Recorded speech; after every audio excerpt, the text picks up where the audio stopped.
Hi everyone, Kelt here, bringing you my thoughts on the British royal family, and today I'll be talking about two subjects, the eviction and also Meghan's infiltration into the Getty family. As most of you probably already know, King Charles is appearing to flex his muscles and is evicting Harry and Meghan from Frogmore cottage. Not that they're there at the moment, but at least this looks like a positive move. Apparently, this move is to save the monarchy. It's because Harry crossed a line when he accused Camilla of putting out stories in the media, and so it inflamed his father, the king.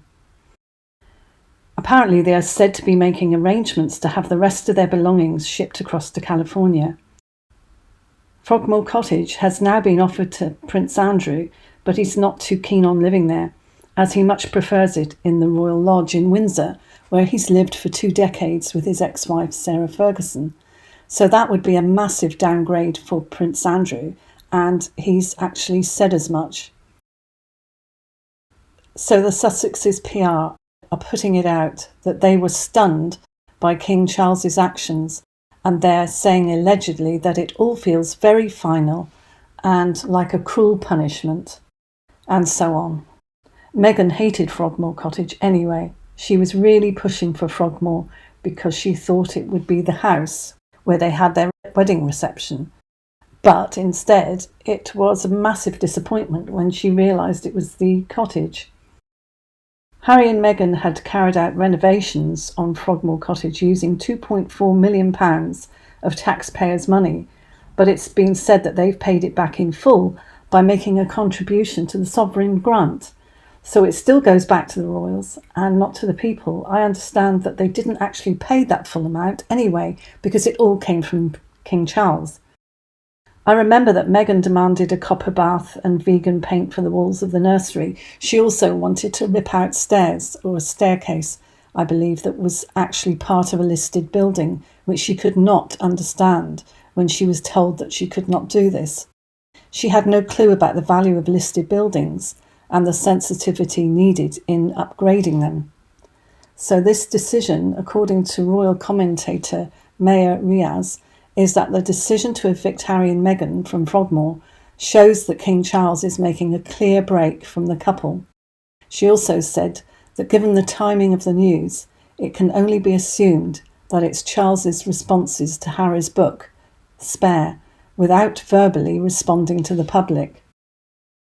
This whole process of cutting off Harry and Meghan will take time, and it's been said that this eviction is only the first stage of this process. Prince Andrew trying to make his comeback into public life has been difficult enough, but moving out of Royal Lodge would show that it's now impossible. We all know that the Queen was soft on her son Andrew, and that Andrew's relationship with his brother King Charles is not as good, and he is very unlikely to receive any privileges from Charles. Seems like a big clean-up with the royals. Andrew might have to move out of the Royal Lodge because it's likely that King Charles may cut his £249,000 annual allowance. Piers Morgan has spoken out to historian Tessa Dunlop after she told him, and I quote, "You've got what you want." Piers said, "I haven't evicted them from this home. His father has evicted them from this home." Foreign policy analyst Niall Gardiner says, and I quote, "Harry and Meghan fully deserve to be evicted from Frogmore Cottage. They have done everything possible to undermine and attack the royal family and the British Crown." Well, Harry prodded and poked the bear, so to speak, the bear being the royal family, and well, nothing seemed to happen much while the Queen was alive. Now it's as if there's so much at stake and the King has to be seen to be strong and decisive, even if he isn't. Rumblings from, obviously, the Sussex team are saying that they could actually be owed money from what they've put into Frogmore. And then they're saying about how relieved they were to have been able to pay that money back. All that money that they paid back was given to them by Prince Charles anyway, so Charles paid for it rather he gave it to them so they could look good and it would seem that they were paying it back. Why is it a surprise to them anyway We all knew that Charles had said that if Harry attacked Camilla in his book, there would be consequences. Well, he did, and there are. Also, let's not forget that Harry always said that he didn't regard the UK as his home. And instead of a public apology, Harry got an eviction notice. So this has elevated the king in many people's eyes, which was necessary before having such a big and important event as a coronation. They need more of the general public on their side, so they had to have a good PR move from Charles. They are now trying to act as though they are being turfed out of their family home. But we saw clearly on Netflix that they had well and truly moved out and on from the house and the UK. Mainstream media also stating something which many of us YouTubers were saying years ago, and that is that Meghan was very disappointed to realise that Prince Harry doesn't have any money.